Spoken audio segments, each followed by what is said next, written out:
indagando pela solução dos velhos problemas do ser e da dor, se percebes a nuvem que prenuncia a tormenta e o vórtice traiçoeiro das ondas em que navegas, vem conosco, estudemos a rota de nossa multimilenar romagem no tempo, para sentirmos o calor da flama de nosso próprio espírito a palpitar e morredouro na eternidade, e acendendo o lume da esperança, perseveremos juntos em exaltação de alegria, e Deus, o Pai de infinita bondade, nos traçou a divina destinação para além das estrelas.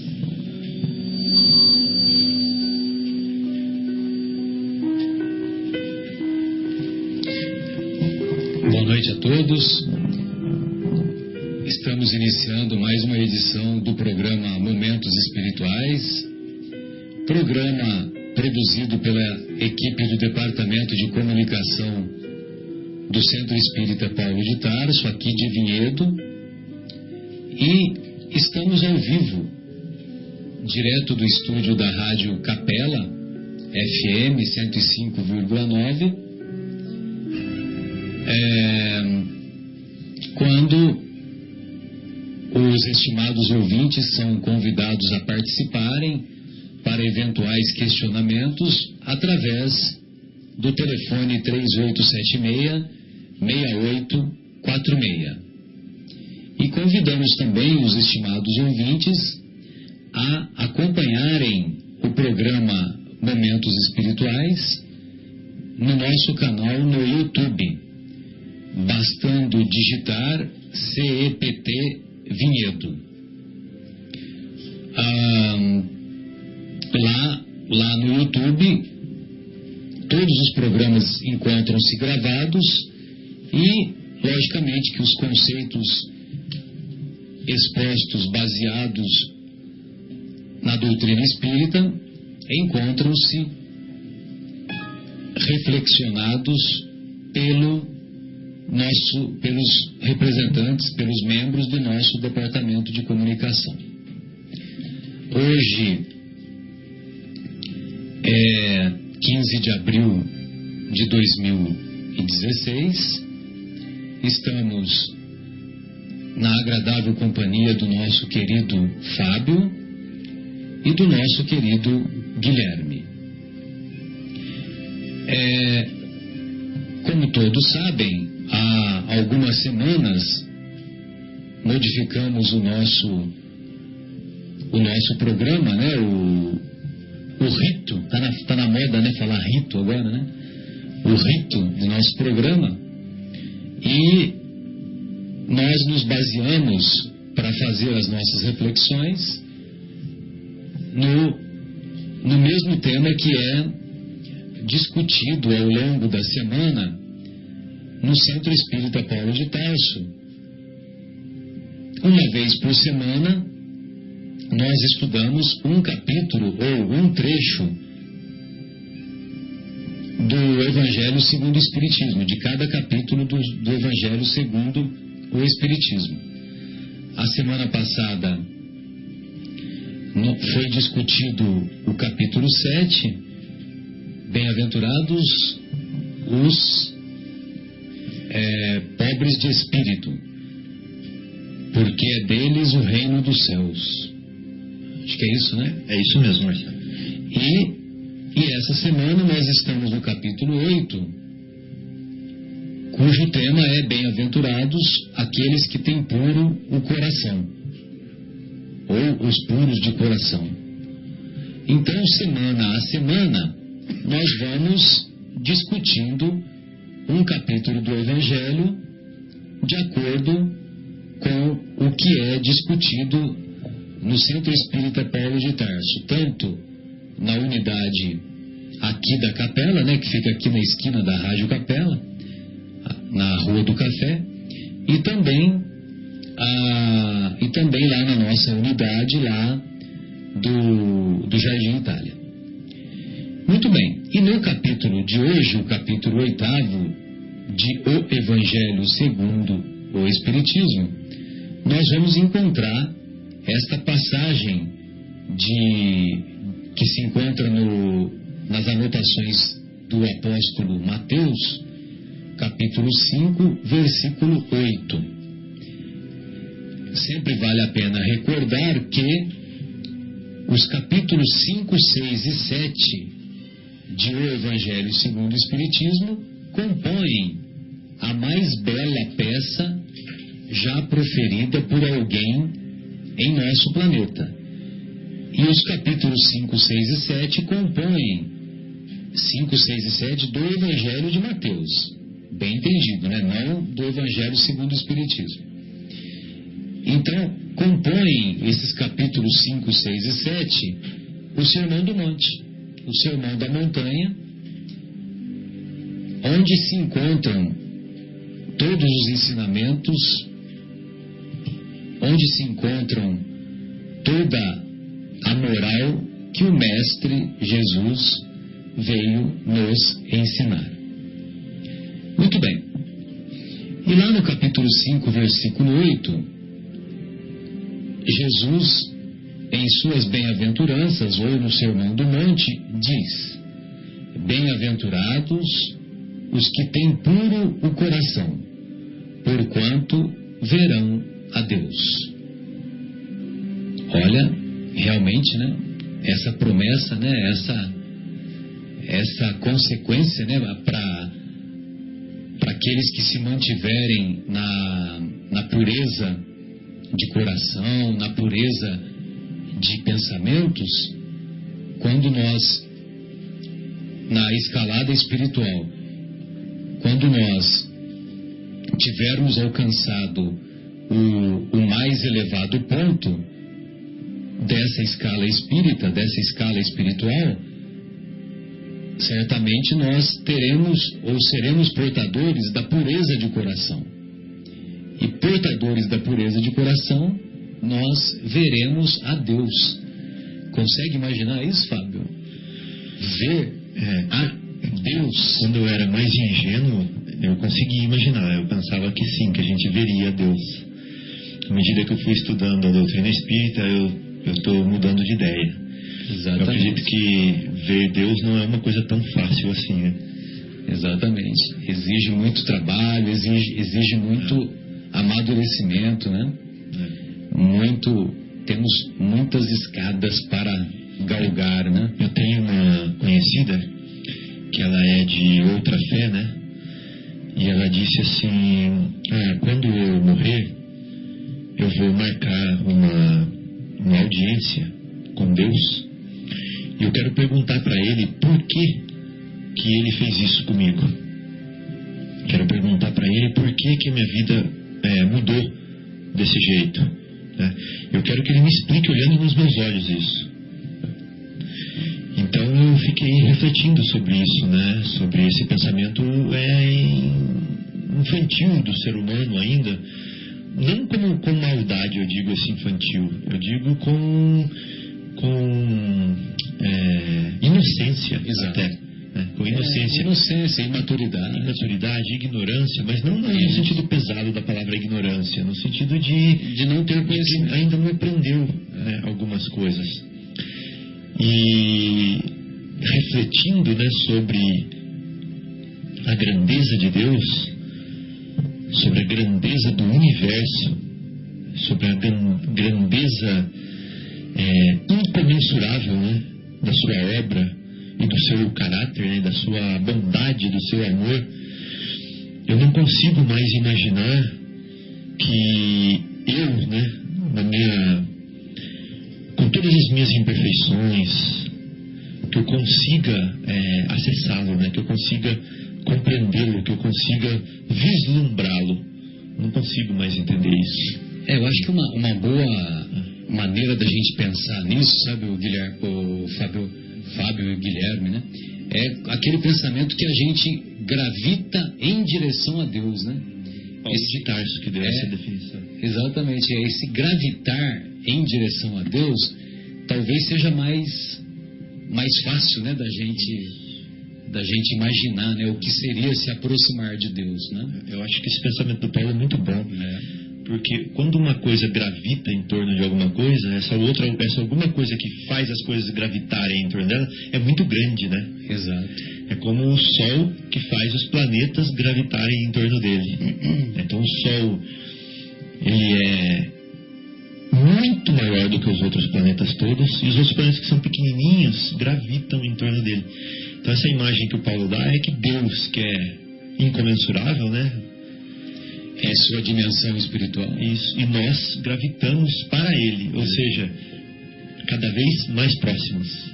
Exato. Né? E qual que é a condição para a gente estar cada vez mais próximo de Deus? É nos assemelharmos mais a Ele, né?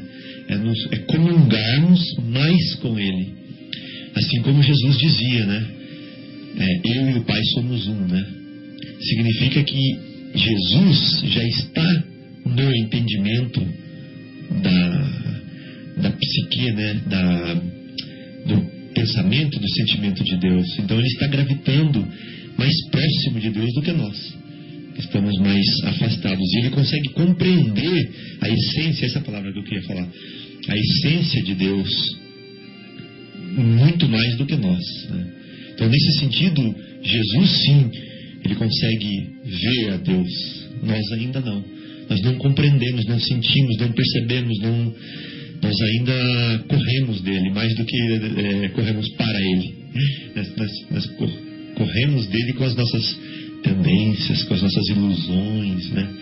Com as nossas vontades de permanecer na brutalidade, na animalidade, enquanto que Jesus se nega, né? Ele diz assim: afasta de mim esse cálice, mas que seja feita a tua vontade, Pai, não a minha, né?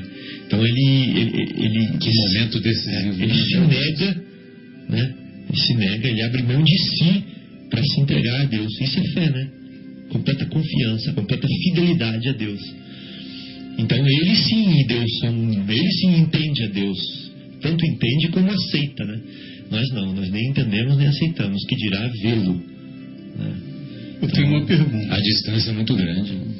Eu tenho uma Pois é, Guilherme, boa noite, que honra recebê-lo. Boa noite. Guilherme cortou o cabelo, viu, pessoal? Eu dormi na grama, né? A pergunta que eu tenho, acho que vai ajudar a esclarecer alguns ouvintes e até a mim mesmo, que é assim: tá, então a gente desencarna e muito provavelmente, quase com certeza, não veremos a Deus. Sim. Né? Se formos para algum lugar onde se veja algo, já está bom, né? Mas então é por conta da nossa evolução. E conforme os milênios vão passando e nós vamos evoluindo, de acordo com as reencarnações que nós vamos fazendo, um dia, quiçá, cheguemos a poder ver Deus. Certo? A pergunta é: a gente, também na doutrina espírita, incentiva as pessoas à oração e coloca que a oração chega a Deus. Então a minha pergunta é assim: se Deus é tão inacessível para a gente, ainda que desencarnados, né, onde a gente está sem a limitação do corpo, sem a limitação da nossa vista e tudo mais, como que as orações que nós fazemos todas chegam a Deus ou não chegam? São outras esferas que tomam conta delas. Vocês sabem responder? Olha, é aquela história, né, Guilherme? Existe uma hierarquia, mas não uma hierarquia como nós estamos acostumados aqui no planeta Terra, né? Uma hierarquia viciada, uma hierarquia baseada nos valores materiais, né? Uma hierarquia que ainda não predomina a meritocracia, né? Não é uma hierarquia, digamos assim, fascista, mas existe a hierarquia. Sim. Né? Sim. Obviamente, os espíritos de hierarquia inferior respeitam, até porque não tem mais o que fazer, os espíritos de hierarquia superior, certo? Exato. Então, essa colocação que você fez, você me faz lembrar de um comentário que o nosso querido Geraldinho faz acerca de uma revelação que o Chico Xavier fez a propósito daquela história, né, de 1969, né, daquela reunião dos Cristos planetários, e Jesus, que é um Cristo planetário, intercedeu pelos habitantes do planeta Terra, solicitando uma moratória, mais 50 anos, aquela história que o Geraldinho deixou claro lá, que ele escreveu até um livro, né? Não será em 2012, exatamente. E num determinado momento, Fábio, Guilherme, amigos, né? O Chico fala assim, com todo respeito, com aquela vozinha dele, né? Com todo respeito ao nosso Mestre Jesus, nesta reunião havia outros espíritos crísticos com uma capacidade criadora. Eu estou falando criadora de propósito, em homenagem ao nosso querido Agnello, né? Aliás, um abraço carinhoso para o Agnello e esperamos que ele se restabeleça o mais breve possível. Então ele diz assim que com todo respeito ao nosso Mestre Jesus, que é um espírito crístico, um espírito elevado, com uma alta capacidade criadora, e tanto é que ele é um espírito criador de planetas, né? Só que acima dele existem outros espíritos que têm uma capacidade criadora superior à do próprio Mestre. Ou seja, o Mestre Jesus para nós é como se fosse Deus, né? Inclusive, eu particularmente não critico os nossos irmãos de outras denominações religiosas que dizem que Jesus, que afirmam que Jesus é Deus. Eu também os compreendo perfeitamente. Porque realmente Jesus está num patamar tão elevado, uma hierarquia espiritual tão elevada, que é inacessível para nós mesmo. E Pai não é quem cria também? Exatamente. E ele nos criou. Exatamente. Não nos criou, nos criou. Exatamente. E então, eu não critico esses nossos irmãos, né, que afirmam que Jesus é Deus. Porque realmente a distância que nós temos de Jesus é como se fosse uma distância para Deus mesmo, né? Agora, curiosamente, conforme a gente vai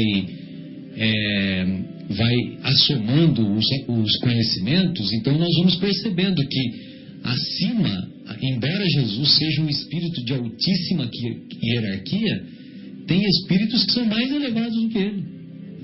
Então, Guilherme, compreender essa visão de Deus, né, de uma maneira mais abrangente, para nós que temos uma dificuldade ainda, né, de aceitar, né, a presença de Deus, né? Tanto é que no nosso planeta tem aí uma porcentagem pequena, né, mas uma porcentagem significativa de pessoas que simplesmente negam a existência de Deus, né? E então eu compreendo que ao estabelecer essa hierarquia, a própria divindade, porque Deus é único, é todo poderoso, é infinito em suas perfeições, e ele é onisciente, ou seja, ele sabe de tudo, é onipresente, ele está em todos os locais, e é onipotente, entendeu? Ele pode tudo mesmo. Então, basta uma emissão pequenina que seja de um pensamento de Deus ou de um sentimento, que esses espíritos crísticos, vamos dizer que se encontram numa esfera superior ao do próprio Mestre Jesus, esses espíritos crísticos, eles captam esse pensamento, captam esse sentimento e já vão executar. Já são capazes de executar. Então, por isso que quando o Mestre fala, eu e Deus, eu e o Pai somos um, ele tem razão mesmo, porque ele estava sintonizado com o Pai, né? Mas acima, curiosamente, embora seja um espírito muitíssimo elevado, certamente ainda havia espíritos que estavam num patamar superior, né?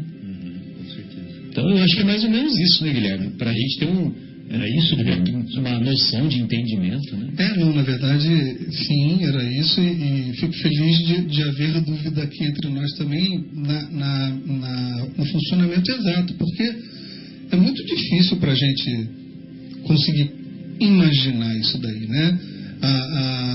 Logicamente, conhecendo que existem diversos bilhões de planetas e que todos são habitáveis também por bilhões de espíritos encarnados e não encarnados, a gente imagina um Deus todo-poderoso que mesmo assim talvez tenha uma certa dificuldade de atender a todos nós. Então talvez existam alguns espíritos, como o Marcelo estava colocando, de um nível extremamente elevado, que também podem se dividir para atender as nossas preces, para nos ajudar, claro, em caso de merecimento, aquilo tudo que a gente já conhece, né? Mas exatamente aonde vai parar a nossa oração, às vezes pode não ser em Deus, mas não quer dizer que Deus não já orientou aqueles espíritos que nos estão atendendo e que eles já não saibam exatamente o que fazer e como fazer e se fazer, né?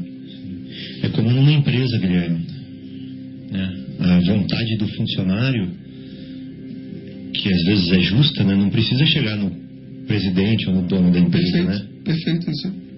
Então ela chega num patamar onde já é suficiente para atender a solicitação dela e já tá bom, né? Bem lembrado, aí vocês me fazem recordar o funcionamento lá da coluna Nosso Lar. Né? Porque um dos ministérios lá da coluna Nosso Lar é o Ministério das Comunicações. Sim. E o Ministério das Comunicações lá da coluna Nosso Lar não tem nada a ver com celular, com fio, com não sei o que, né? Não tem nada a ver com isso. Tem a ver com a captação das preces que são enviadas, e essa captação das preces são avaliadas pelos benfeitores espirituais do Ministério das Comunicações, e eles vão se incumbir de atender de acordo com a necessidade, de acordo com o merecimento, aquela coisa toda, né? Sim. Entendeu? É isso mesmo. Então eu acho que é por aí, né, Guilherme? Perfeito. Vamos voltar para a pureza. Tem um livro do André Luiz que chama Entre a Terra e o Céu. Sim. E lá no livro, o livro começa assim: uma menininha de 10 anos, ela faz prece para a mãe dela ajudá-la, porque a casa dela está em desarmonia muito grande, por situação de perda de irmão. A mãe dela já desencarnada. Mas ela já desencarnada, bem lembrado. Então ela tinha acabado de perder um irmãozinho, essa menina, né, por um acidente. O pai estava brigado, a mãe tinha morrido. O pai estava com uma amante, não estava mais conversando com a amante dentro de casa. A amante não estava tratando bem a ela, a essa menininha.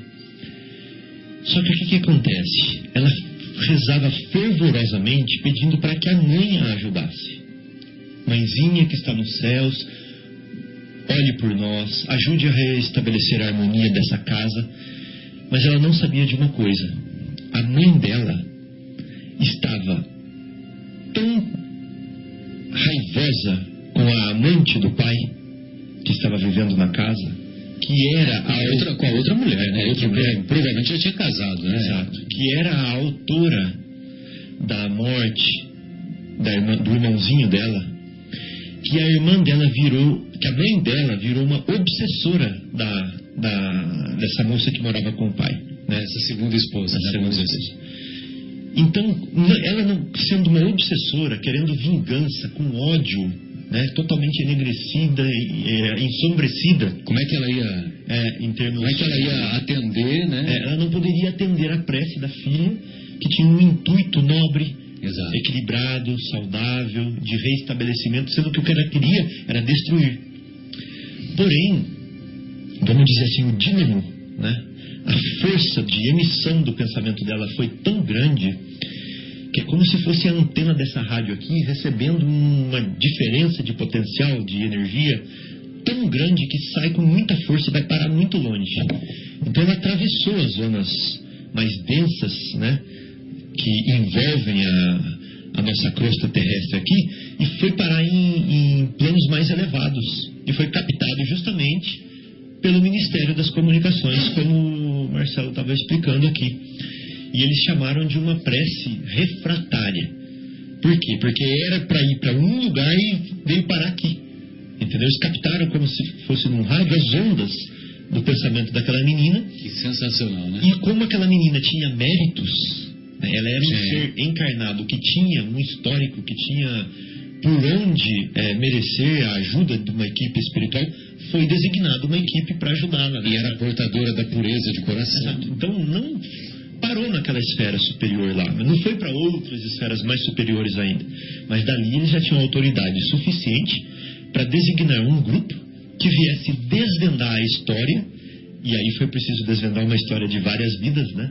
Daquela família, daquele núcleo, até o desfecho da história com a obsessora, que era a mãe dela, trabalhando para ser como se fosse o anjo deles ali naquela família, ao contrário agora, a partir dali, né? Então é isso, Guilherme. É uma prece sendo atendida, né, por uma esfera mais superior, que é como nossa tutora, que está nos observando e tentando fazer justiça, né?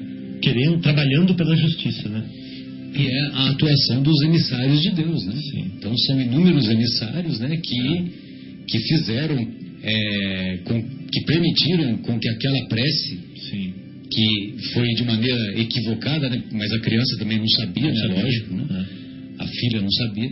Então essa prece de maneira equivocada era enviada para um espírito em desalinho, né, para um espírito em desajuste. Sim. E os benfeitores espirituais conseguiram canalizar para reunir as energias necessárias e eles envidarem esforços para restabelecer a harmonia. Né? Porque o que vale é a intenção da prece, né? Exato. Então, muito boa. Então vamos fazer uma pausa, a primeira pausa inicial, para nós tomarmos uma aguinha e em seguida retornaremos com o programa Momentos Espirituais. Programa que é produzido pela equipe do Departamento de Comunicação do Centro Espírita Paulo de Tarso, aqui de Vinhedo. Hoje estamos estudando o capítulo 8 de O Evangelho segundo o Espiritismo, capítulo intitulado Bem-aventurados os que têm puro o coração. Vale a pena analisarmos uma outra passagem que se encontra lá nas anotações do evangelista Marcos, no capítulo 10, versículos de 13 a 16. Então, lá, assim discorre o evangelista. Apresentaram-lhe, então, algumas crianças, a fim de que ele as tocasse. E, como seus discípulos afastassem com palavras ásperas os que lhas apresentavam, Jesus, vendo isso, zangou-se e lhes disse: Deixai vir a mim as criancinhas, e não as impeçais, porquanto o reino dos céus é para os que se lhes assemelham. Digo-vos em verdade, que aquele que não receber o reino de Deus como uma criança, nele não entrará. E depois de as abraçar, abençoou-as, impondo-lhes as mãos. Muito bem. Será que quando Jesus, é uma reflexão que o nosso querido Haroldo faz, o Fábio Guilherme, que será que quando Jesus diz: deixai vir a mim as criancinhas, será que ele está se referindo apenas às criancinhas que se encontram na infância, que se encontram ainda com dificuldade de andar, de correr, como se caracterizam as nossas crianças? Ou o mestre está falando um pouco mais? É assim que o Haroldo fala, né? Ele está falando um pouco mais. E deixa a gente pensar, né? E, curiosamente, né, amigos, quando eu via essa passagem em tempos antigos, eu achava assim uma passagem assim tão boba, né? Uma passagem assim tão infantil mesmo, né? E aí o tempo me mostrou que o infantil era eu. Verdade. O infantil psicológico era eu. Porque certamente que quando Jesus diz deixai vir a mim as criancinhas, ele está se referindo às criancinhas espirituais, ou seja, aquelas pessoas que são portadoras de imaturidade psicológica, aquelas pessoas que são portadoras de muita imaturidade intelectual, muita imaturidade moral. E quando nós, que somos portadores dessa imaturidade, enfrentando os mais variados desafios que a vida nos propõe, quando nós nos dirigimos ou quando nós buscamos o auxílio do Mestre, passamos a compreender que o reino de Deus não é uma utopia. O reino de Deus é um trabalho incessante que a divindade faz em nosso pensamento, em nosso coração, em nossa mente,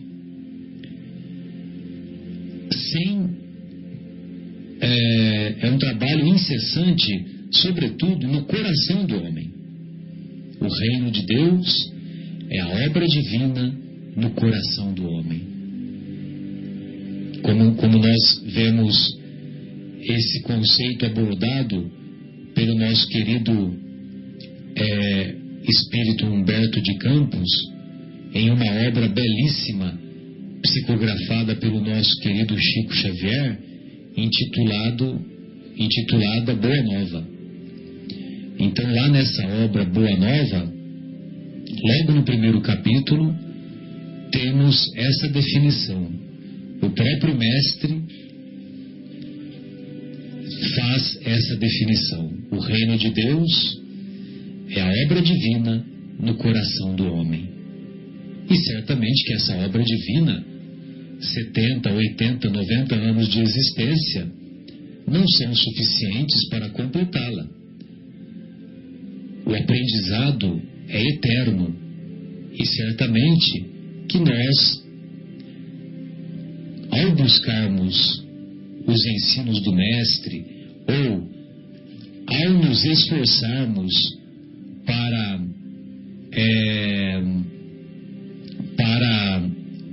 nos auto-iluminarmos, nos auto-aprimorarmos, certamente nós vamos abandonando as inúmeras imperfeições que somos portadores.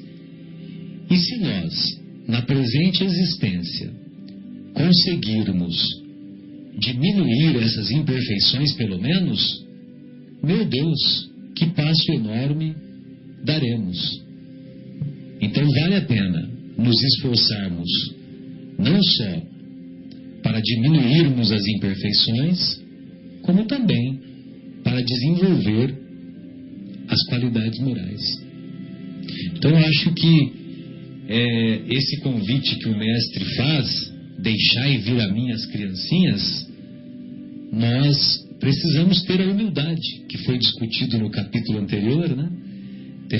Precisamos ter a humildade, e compreendendo que humildade significa de maneira sintética ter a consciência das próprias limitações. Ter a consciência das próprias limitações. Então, nós precisamos ter a humildade de reconhecer que nós somos crianças, que nós nos encontramos na infância psicológica, na infância moral, na infância dos nossos sentimentos, né? A nossa querida Joana de Ângeles, né? O espírito Joana de Ângeles, que comumente pelo nosso querido Divaldo Franco não só através das obras, como também da tribuna, da oratória do Divaldo, com muita frequência nós observamos eles baterem nessa tecla, né? Da imaturidade psicológica que ainda todos somos detentores, né? Fábio, gostaria de ouvi-lo acerca dessa passagem, né? Que é uma passagem muito bonita, né? Linda, Marcelo. Eu gostei de ver você falando que a gente precisa ter a humildade de reconhecer a nossa posição, né? E reconhecer o quanto estamos distantes de Deus. Eu estou pensando num exemplo aqui, uma orquestra, né? Filarmônica de Berlim. De Berlim aí é covardia, né? Pensa na Orquestra Filarmônica de Berlim, né? Reconhecida mundialmente. Tocando bolero naquelas praças enormes. Né? Pensa bem. Aí, o que acontece? Nós temos um simpatizante da música. É bolero de Ravel, né? Lógico. Nós temos um simpatizante da música de um bairro carente que bate lata, né? Então ele bate lata lá na hora que ele está fazendo o sambinha dele, que eles estão tocando um sambinha. Mas ele não conhece outra nuance de música mais elaborada como o maestro da Orquestra Sinfônica de Berlim. E se fosse algumas décadas atrás, lá nos bairros cariocas da malandragem, em homenagem ao nosso querido Guilherme aqui presente, se fosse algumas décadas atrás, era caixa de fósforo, né? Caixa de fósforo. Meu pai era um exímio tocador de caixa de fósforo. Então, mas era o que ele sabia de música, o que ele podia contribuir na hora do sambinha ali, né? Cada um no seu lugar. Ele era muito bom em outras coisas. Mas então o exemplo que eu quero dar é o seguinte: esse tocador de lata, né, batedor de lata, que a instância da música que ele conhece é essa, ele poderia ter a pretensão de querer falar com o maestro da Filarmônica de Berlim a respeito de música e discutir com ele por que ele faz desse jeito, né, ou por que ele faz assim, ou por que ele faz assado, né? Só que ele não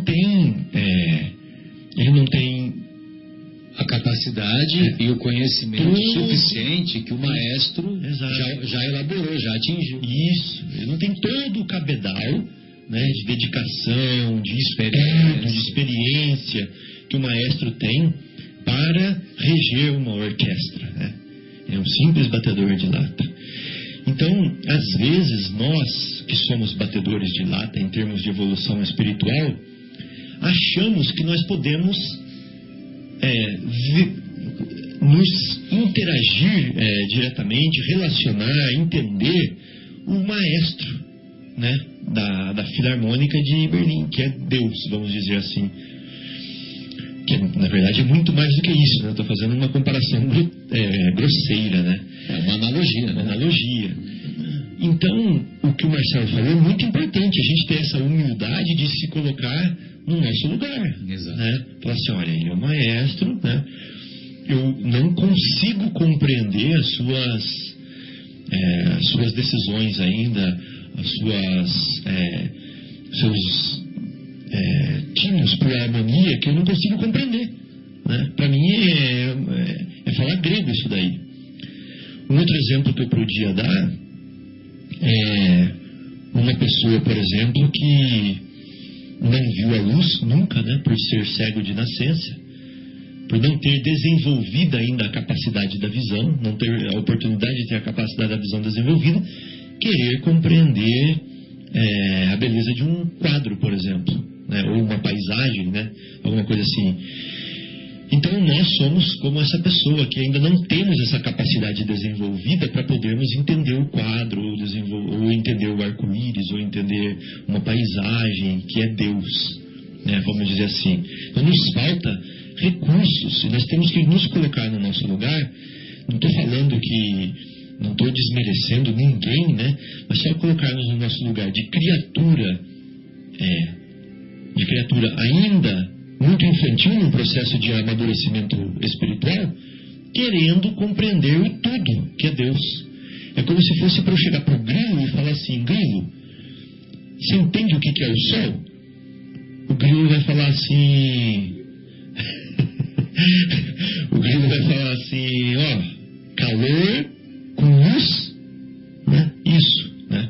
Não, o Sol é aquela estrela de quinta grandeza, cujos planetas gravitam ao redor dele, que está queimando o gás hélio, né? Que está emitindo ondas de radiação. Não imagina, coitado do grilo, não vai entender nada disso, né? Então Deus é o nosso Sol e nós somos como se fossem esses grilinhos desenvolvendo aqui ainda para chegar até ele, né? Mas a grande boa notícia é que nós somos potencialmente imagem e semelhança de Deus. Ou seja, está chegando cada vez mais o dia onde nós podemos manifestar o desejo de Deus, né? Criar também, né? Aqui nós já criamos coisinhas pequenininhas, né? Eu crio meu pé de feijão, né? Eu crio alguma coisinha aqui, né? O meu cachorrinho e tal. Mas isso aqui são as minhas ferramentinhas de evolução que Deus nos deu. Até chegar o momento onde nós vamos criar planetas, onde nós vamos criar sociedades, países, ou alguma coisa assim de maior responsabilidade, né? Mas até chegar em Deus, falta um bom percurso aí. Essa humildade que nós temos que ter, né, Marcelo? Então, e além de ter essa humildade, nós também, de acordo com o exemplo que você deu do percussionista, eu acho que o fato dele ter a humildade de se reconhecer no lugar em que ele se encontra, né, de ter conhecimento das próprias limitações, isso não significa que ele deva se acomodar nesse posicionamento. O objetivo dele é, num dos próximos capítulos que nós vamos estudar, sede perfeitos como vosso Pai Celestial é perfeito, né? O objetivo do percussionista deve ser chegar a maestro. Chegar a maestro, né? E muitas vezes nós nos acomodamos. E muitas vezes nos acovardamos, né? Então, eu acho que o caminho é esse, né, Fábio? O percussionista, então ele vai lá, ele desenvolve, ele chega no ápice da carreira dele como percussionista. Só que aí ele vê, ele observa que o cara que toca violino é muito legal, né? Aí ele começa a estudar violino. Aí ele se torna um exímio violinista. É violinista. Entendeu? Ou seja, ele vai galgando os degraus da evolução, né? Aí depois vira pianista, vira flautista e assim por diante, né? Sim. Ele vai desenvolvendo todas as capacidades até que ele consegue reger os instrumentos, tocar todos os instrumentos, ter todos os conhecimentos e chegar ao posicionamento de maestro, né? Sim. Então, quando a gente sempre que algumas décadas atrás, sempre que eu pensava em humildade, eu pensava assim, humildade, aquela virtude, né, que a pessoa é acomodada, que a pessoa está sempre de cabeça baixa, entendeu? Que a pessoa é alguém que fala numa tonalidade de voz um pouco mais alta, ela já baixa a cabeça, entendeu? Tem aquele comportamento de passivo, né? Aquele comportamento passivo. E a humildade na visão do Evangelho não é nada disso. A humildade na visão do Evangelho insistimos, o conhecimento das próprias limitações. Mas o conhecimento das próprias limitações respeitando, né? Tratando com consideração as pessoas que ela também tem as limitações, né? Que também tem as limitações, mas o fato dela reconhecer as próprias limitações não significa que ela vai se acomodar e vai ficar eternamente naquele posicionamento. Não, ela tem que batalhar para se esforçar em se tornar uma pessoa melhor, portadora de um conhecimento, de uma intelectualidade maior e também das virtudes morais. Sim, muito bem. Então o objetivo é ter um comportamento ativo, né? Não um comportamento passivo. Sim. né? A humildade, ela deve ser ativa. Exato. Né? E então é isso, esse exemplo que você colocou aí, né, do maestro, foi bem legal, né? Porque nós vamos galgando os outros degraus, né? Meu Deus, os outros degraus. Muito bem. Podemos fazer uma nova pausa, Guilherme? O Guilherme, acho que o Fábio vai fazer um comentário. Eu queria também já começar, né, deixar a deixa para o próximo bloco, né, de já instigar os ouvintes a pensarem por que Jesus falou que nós temos que ser igual às criancinhas.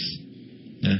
Só estou instigando as pessoas a pensarem nisso, para ver se a gente chega no próximo bloco numa conclusão do porquê que ele fala assim, olha, o reino dos céus é para os que se assemelham a elas. Né? Então tenha o coração puro, né? Porque o reino dos céus é para aqueles que se assemelham a elas, assim como ele falou na outra, né? Quem tem o coração puro verá a Deus. Então é isso. Retornamos em instantes, então. Retornamos então com a continuidade do nosso programa, o programa Momentos Espirituais, programa que é produzido pelo Departamento de Comunicação do Centro Espírita Paulo de Tarso. Estamos ao vivo aqui, direto da Rádio Capela FM 105,9.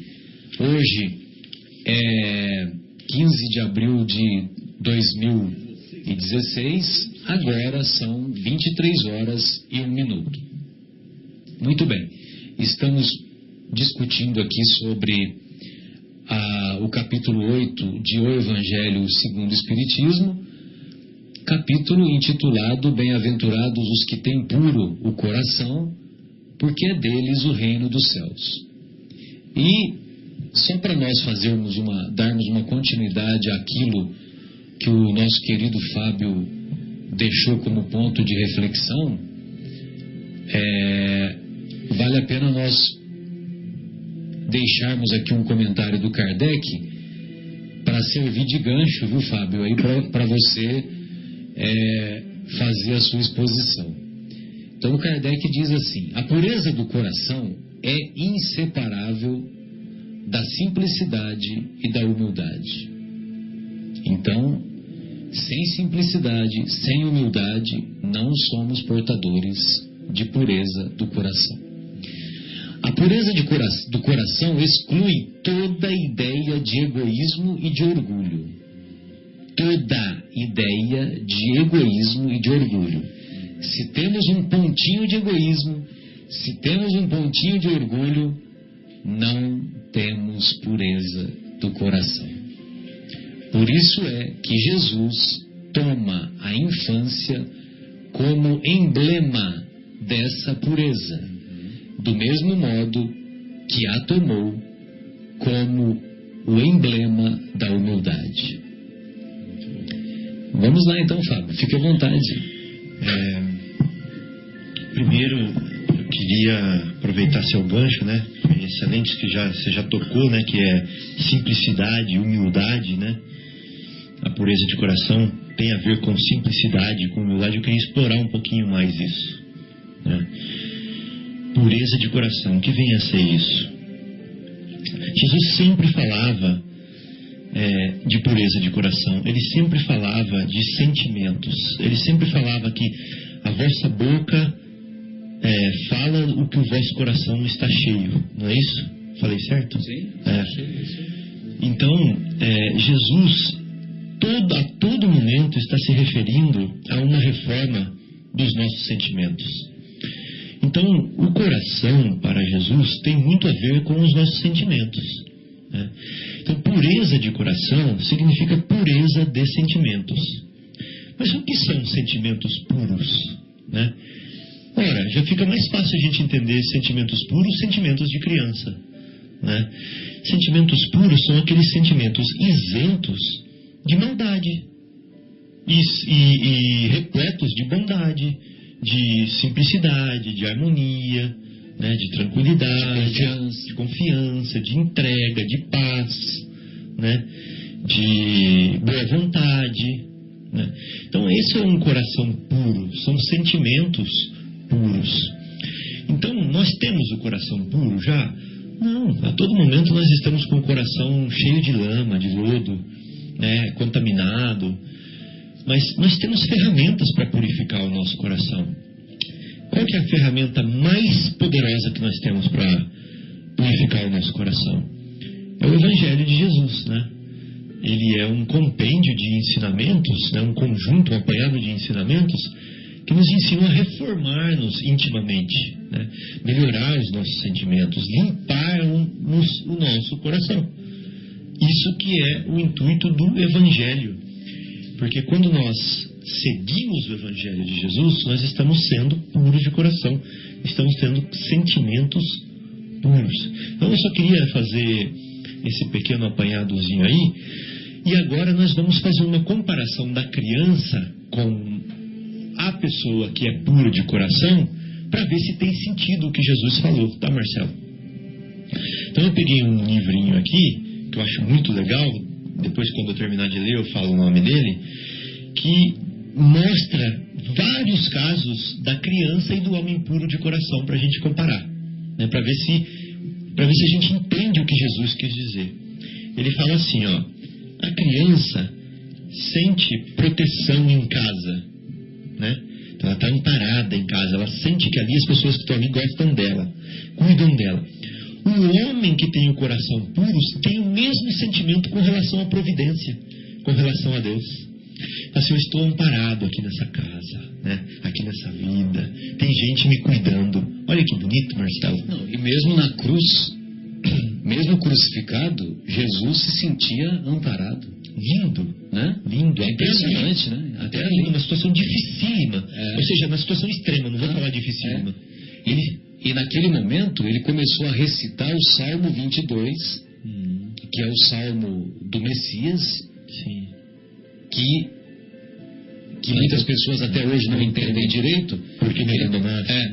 Que ele falava: Deus, Deus, por que me abandonaste? Ele estava cantando. Lógico, ele estava recitando o Salmo 22, ele não estava blasfemando contra o próprio Deus que ele veio apregoar como todo misericórdia e toda bondade, né? Então, mesmo numa situação mais difícil, mais penosa, nós podemos nos considerar amparados por Deus. Lindo, muito bom exemplo. A criança, ela sabe que ela tem tudo a conhecer, ela está explorando tudo, né? Está querendo aprender. O homem de coração puro, ele faz a mesma coisa quanto à evolução. Ele fica querendo aprender tudo, ele fica curioso, ele fica ávido por evoluir, né? Se propõe a aprender o tempo todo. Exatamente. A criança, ela aprende as regras da vida, né? As regras de conduta, etc e tal. E o homem puro de coração também acata as leis divinas, né? Existem leis, né, para respeitar o próximo, fazer para ele o que eu quero que ele faça para mim. E ele acata essas leis, como a criança acata as regras que são ensinadas para elas. A criança confia nos pais. O homem puro de coração se entrega a Deus, né? É mais ou menos parecido com o primeiro. A criança supera as dificuldades do aprendizado. Eu lembro da dona Zuleika puxando a minha orelha no segundo ano, mas eu superei isso. E eu lembro da dona Ruth me colocando de castigo no cantinho lá, né? Nossa, que duro. No cantinho da porta.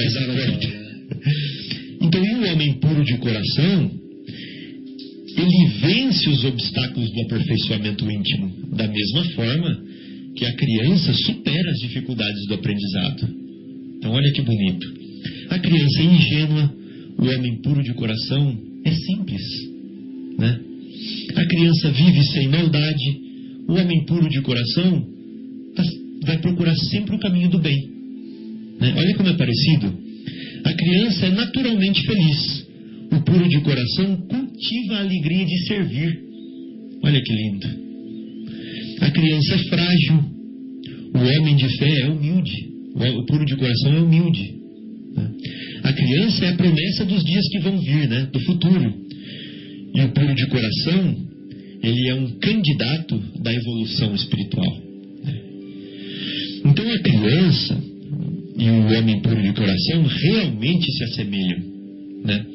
Jesus tomou a infância como um símbolo de pureza do coração, entendendo que a criança é o filho, né? É um filho que deposita confiança nos pais, que atende às recomendações dos pais, que reconhece o valor deles, que obedece, né? Que tem disciplina, né? Que estuda conforme tem que estudar e é submisso, né? Ao desejo do pai de que ele cresça.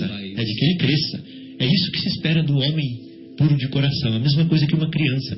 Que ele faça isso com o coração puro, o coração limpo, inocentemente, né? Então, para alcançar o reino dos céus, Marcelo, o homem tem que agir da mesma forma que essa criança, né? Ele tem que abandonar a crença orgulhosa de que ele é o gostosão, de que ele pode tudo, né? De que ele não precisa de Deus, que ele pode fazer as coisas do jeito dele. E ele tem que assumir definitivamente a condição de que ele é o filhinho de Deus, igualzinho uma criancinha, só que do ponto de vista espiritual. Olha que bonita essa imagem, né? Então nós somos o filhinho de Deus. Então Jesus falou assim: quer ver Deus? Viva como filhinho dele. Você vai chegar, ele vai te criar, ele vai te educar, ele vai te crescer, e você vai ficar junto com ele como adulto. Submeta-se a isso. Submeta-se, aceite isso. Seja um filhinho de Deus, que Deus está correndo para te educar, para te amparar, para te ajudar. E a gente faz tudo o contrário. Para começar, Marcelo, a gente pensa que é nós que corremos atrás de Deus. Não é. A gente foge de Deus o tempo inteiro. É Deus que corre atrás da gente. Igual aquela criancinha que vai mexer na estante, que vai passar debaixo da mesa. Igual o pastor, né, que fica lá tocaiando as ovelhas, né, e impedindo-as de irem para o precipício, de irem para os abismos, né? Isso, exatamente. Então Deus fica fazendo... E mesmo assim, muitas vezes a gente vai para o precipício. Então Deus fica correndo atrás daquele filhinho que vai bater a cabeça na quina da mesa, né? Ele corre ali para tirar o tapete para ele não escorregar. Ele corre ali para dar na madeira. Ele corre ali para dar aquele livrinho, né? Nós estamos sempre de costas para Deus. A gente quer ir em direção às coisas, né? A gente quer ir em direção à televisão, em direção à estante, em direção ao dinheiro, em direção ao carro, em direção aos prazeres da sexualidade. A gente tá sempre, e Deus está atrás, que nem o Pai, né? Então, Jesus está comparando a gente que tem que ser igual aquela criança, pura de coração, humilde, que obedece às regras, que aceita o Pai, que se sente amparado, que faz a vontade dele, né? Que não se magoa, que não se irrita, que não maltrata os outros irmãos. Essa criancinha é a pura de coração que ele está falando, né? Então vamos ser criancinhas de Deus para que ele nos cresça, nos eduque, né? Para que a gente seja um adulto do lado dele depois. Então, Fábio, e aí essa submissão, né, que a submissão à vontade de Deus, olha só como que o Lacordaire termina uma das mais belas mensagens que eu reputo, que se encontra lá em O Evangelho, né? Só que é no capítulo 5, item 18, bem e mal sofrer, né? Uma mensagem belíssima, todos conhecemos, né?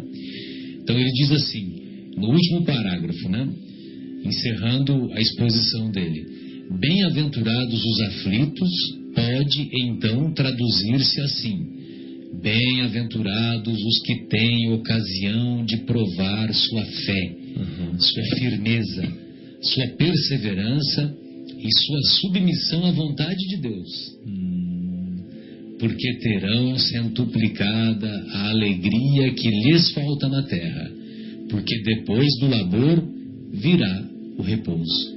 Muito lindo. Você viu só como que é a analogia, né? Como que é o labor, né? E a gente acha, Marcelo, na nossa sociedade, que o labor é uma coisa ruim, né? Uma coisa ruim. É só ver um rapazinho trabalhando, uma moça trabalhando, que a gente canta. Exatamente. Né, Guilherme?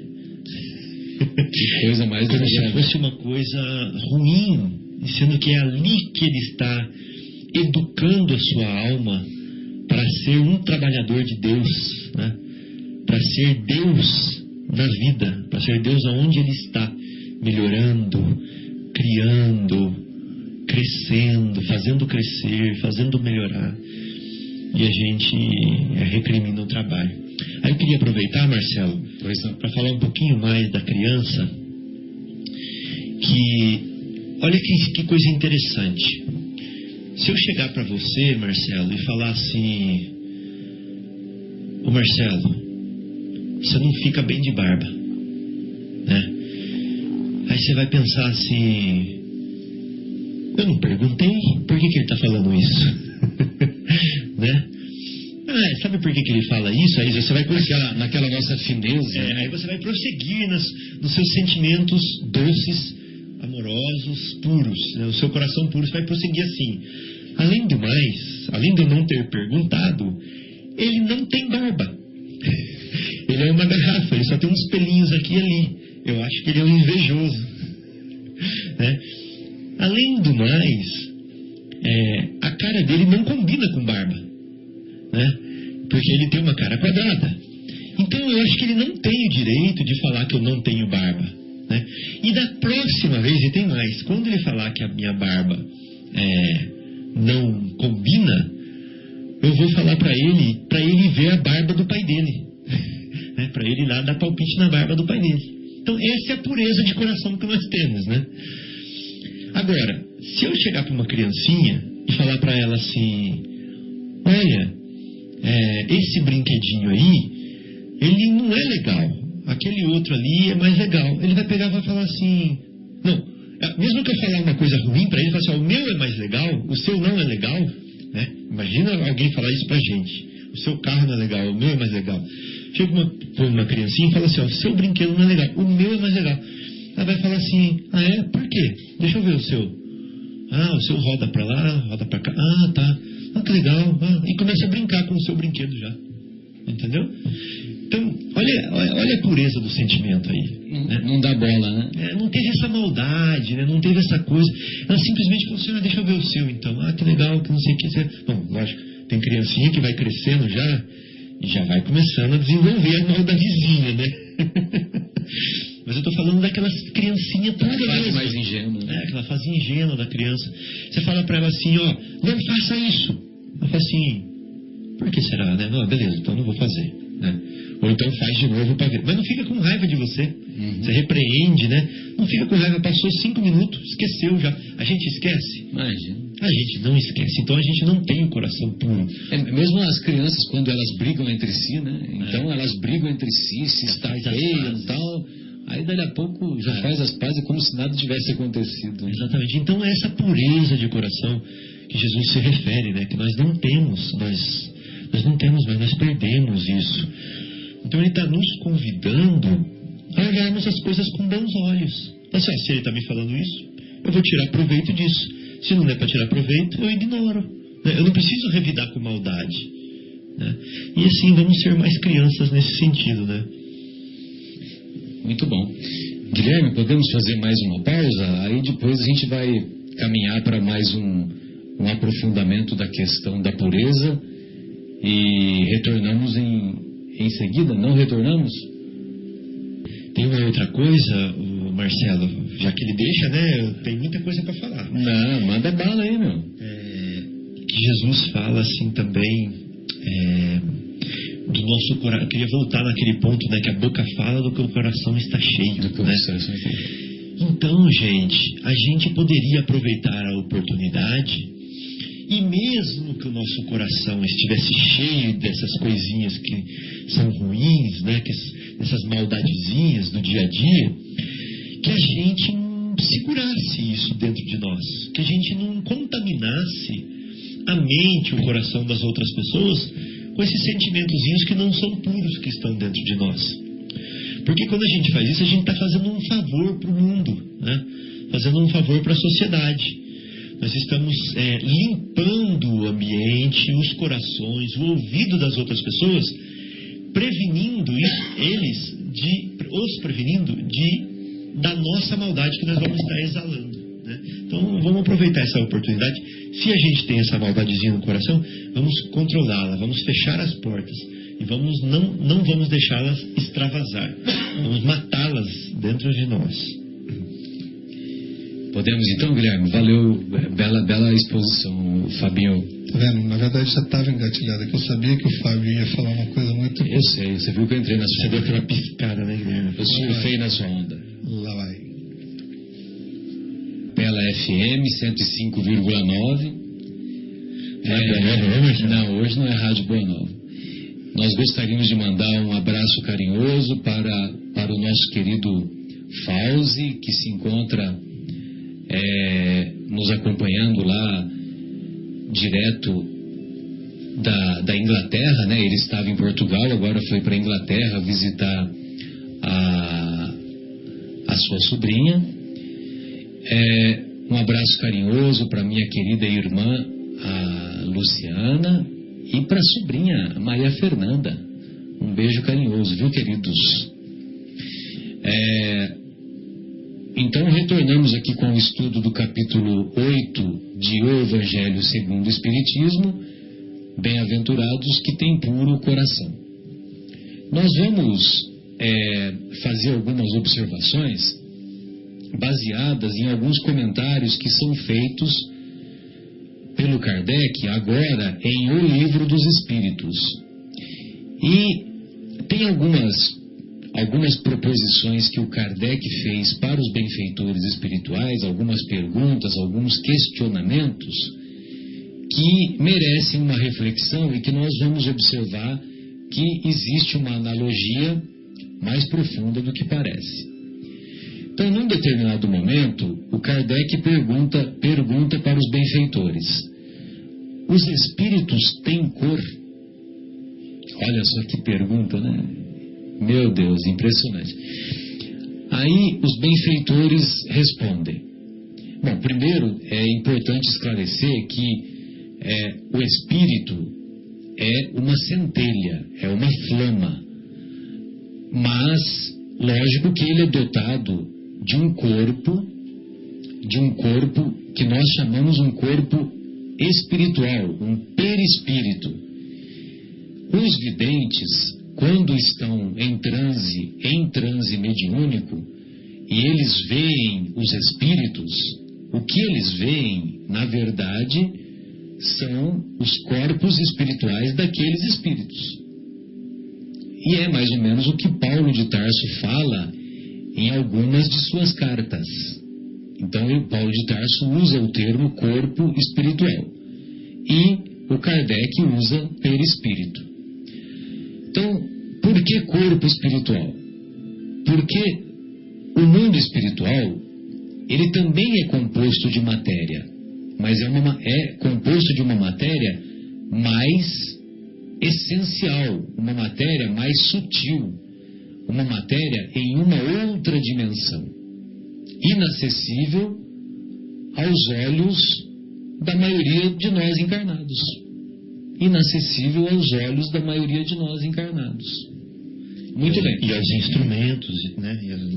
E também inacessível aos instrumentos que podem ver os espíritos, né?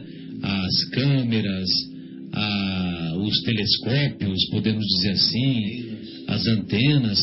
Agora, logicamente que conforme vai se ampliando o conhecimento tecnológico, isso tudo também vai se desenvolvendo a tal ponto que a física quântica mostra a matéria, a presença da matéria em outra dimensão.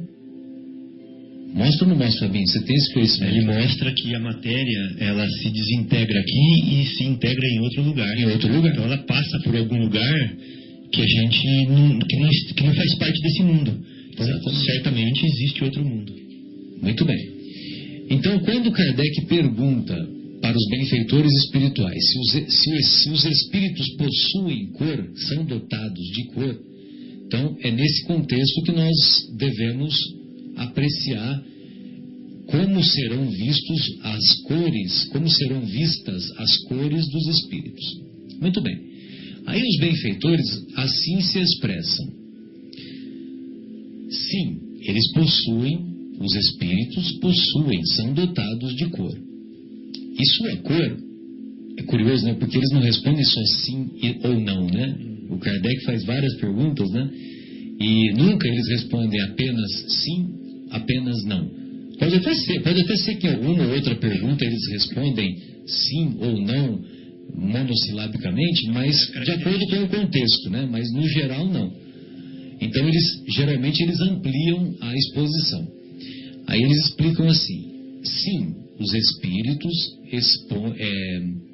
são portadores de cor. E sua cor varia das sombras até o rubi. Olha só que interessante. Rubi. Sempre vale a pena compreender que quando eles dizem sombras, não é necessariamente negro. Agora, existem várias tonalidades de sombra, que tem até filme, tem até livro, né? 50 tons de cinza. Então tem vários tons de sombras. Sombras mais escuras, sombras mais claras. Agora, conforme o espírito vai evoluindo, a sua cor vai variando, vai deixando de ser sombra e vai caminhando em direção ao rubi. E isso se dá de acordo com, adivinha? De acordo com a pureza do coração do espírito. Então, os espíritos que têm puro o coração, eles vão ser portadores, vão tender a se aproximar do rubi. E aqueles que ainda não são tão puros, eles vão se aproximar das sombras em suas mais variadas tonalidades.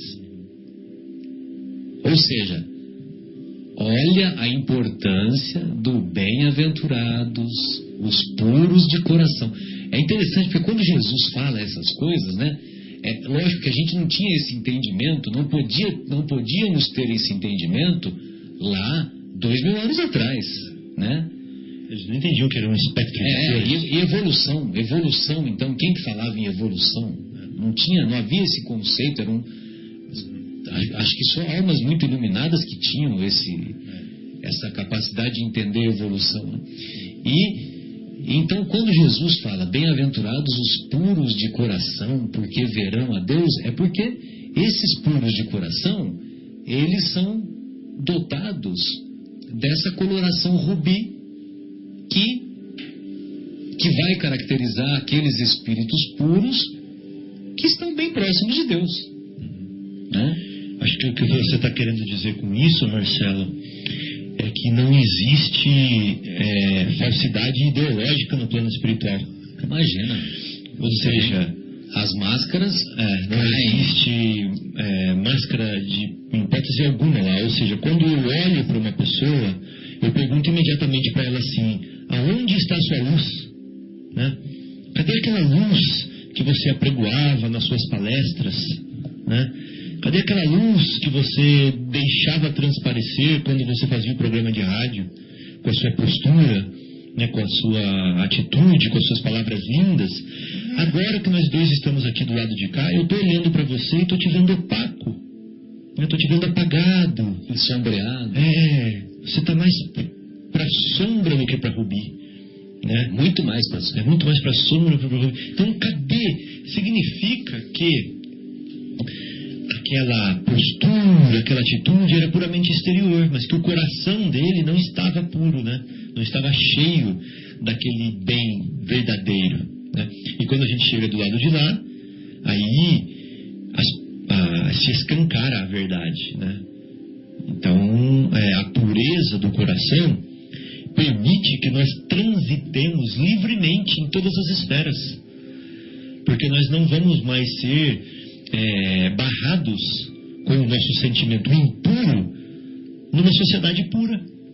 Então nós vamos ter mais liberdade, nós vamos ter mais assistência, nós vamos ter mais conhecimento, mais tratamento. Ou seja, nós estaremos muito mais próximos daquela pureza que é necessária para a gente gravitar mais próximo de Deus. Né? Senão a gente vai ficar lá no nosso cantinho, isolado, contaminado. Então, assim, esse contaminado não pode passar dali. Exato. Ele vai ter que ficar ali, naquele cantinho, naquele lugarzinho, porque ali é o lugar próprio para aqueles ensombrecidos. Ali que está a lição deles. Eles não podem vir para cá. E Fábio, você falou, há pouco tempo você fez menção do Lelê do trabalho, por conta daquela palestra do Haroldo. A gente assistiu. Eu não cheguei a ver inteiro, só vi um trechinho. É muito legal. Mas parece que é muito boa, né? Mas o que eu ia dizer é que se quem estiver te questionando sobre a sua coloração, o seu rubi, tiver convivido com você aqui, provavelmente vai estar na mesma tonalidade, porque nessa mesma palestra, Haroldo diz que Chico, em determinado momento, fala assim: olha, aqui não tem nenhum santo encarnado, né? As pessoas que estão aqui, os níveis de evolução dela, do maior para o menor, põe uma gilete deitada no chão e sobe, que ali talvez tenha um pouquinho da diferença, mas estão quase todos do mesmo nível. E também tem uma outra pergunta que ele coloca, que é muito interessante, que é assim: essa da gilete é demais, né? Quem são os bandidos? Quem é o criminoso? Quem que é o criminoso? Somos todos nós, mas os que foram descobertos. Exato. Os que aparecem por aí são os que são descobertos, mas todos nós somos. Sem dúvida, não. Sem dúvida. Eu queria agora explicar, né, o que você quis dizer com isso, porque é uma verdade muito profunda e que merece uma explicaçãozinha, que é o seguinte, ou uma reflexão, que é o seguinte: desliguem as câmeras, né? Parem de me vigiar, tirem os livros da minha frente, né? Tirem a instrução toda que eu tive, tire a polícia daqui de perto, tire a minha mãe que quer me ver fazendo coisa certa de perto de mim, e deixa eu ser como eu sou de verdade, né? Põe aquele bolo gostoso na minha frente para ver se eu não vou meter o dedo nele, né? A hora que tem câmera eu não meto o dedo nele, né? A hora que tem alguém me vigiando, que a polícia está ali, eu não vou fazer. Mas tira tudo isso de perto de mim, né? Deixa eu ser eu mesmo, livre, soltos. Até o conhecimento que eu tenho da doutrina espírita, que me fala que se eu fizer assim, vai acontecer assado, se eu fizer assado, vai acontecer assim. Tira isso de mim e deixa eu ser dentro do meu âmago quem eu sou. Então, aí que está a explicação, eu acho, né? Então, eu sou um potencial criminoso, sim. Eu não sou melhor que ninguém, não. Então, quando eu vejo um criminoso fazendo alguma coisa errada, ou quando eu vejo uma pessoa com ódio fazendo alguma coisa, eu não posso falar nada. Por quê? Porque eu não estou no lugar dela, porque eu não tive a criação que ela teve, porque eu não tive a educação que ela teve, porque eu não vivi no meio que ela viveu, porque eu não tive a cultura que ela teve, né? Então eu não posso. Agora, se eu tivesse tudo aquilo, podia ser que eu fosse até pior do que ela, né? Então, eu só não sou criminoso hoje, graças a Deus, provavelmente pelas circunstâncias que me favorecem não ser, né? E pela minha força de vontade que as circunstâncias criaram em mim, né? Mas eu não sou melhor do que ninguém. Eu sou uma pessoa que está em cima da gilete, querendo estar mais alto do que os outros, né? Tem outro questionamento também? Tem alguns questionamentos, né? Eu só vou citar esses dois. Em O Livro dos Espíritos, que merece uma reflexão mais profunda para nós, né? Para nós espíritas. Então, o Kardec pergunta assim para os benfeitores: o conhecimento do Espiritismo facilita a nossa entrada no mundo espiritual após a morte do corpo físico? Aí os benfeitores respondem assim: sim, o conhecimento do Espiritismo ou o conhecimento dos princípios da doutrina espírita torna mais fácil a entrada no mundo dos espíritos após a desencarnação. Mas o que vai realmente predominar nessa entrada no mundo espiritual é a pureza de coração. É tudo, né? Então veja você que a dona pureza está em todas. Em tudo. Por isso que é importante nós atendermos o apelo que o mestre faz de fazermos brilhar a nossa luz. Porque fazendo brilhar a nossa luz, nós teremos essa condição de, com a luz própria, ver o caminho, né? Ver o caminho, e com a luz própria ter termos mais facilidade, porque lá não tem jeitinho. Lá não tem jeitinho. Lá ninguém é na cabeça do outro. Lá, exatamente. Lá nós não vamos. Não adianta falar que é meu amigo, né? Eu sou amigo do Fábio. Eu sou amigo do Fábio. Eu sou amigo do Guilherme. O Guilherme que quebrou tantos galhos para mim, imagina. Né? Então a pureza de coração, esse conceito que o Mestre nos traz, bem-aventurados os puros de coração, porque verão a Deus, ele é mais científico do que parece. Ele, apesar de ter essa poesia metafórica, ou essa metáfora poética, esse pensamento é um pensamento mais para Anete Guimarães, né? Mais científico do que simplesmente poético, né? Do que simplesmente metáfora, né? Como o nosso querido Haroldo tanto gosta, né? De extrair as metáforas, né? Sim. Então, amigos, acho que o comentário que nós gostaríamos de fazer eram esses, né? Nós vamos nos despedir dos estimados ouvintes e vamos agradecer a oportunidade de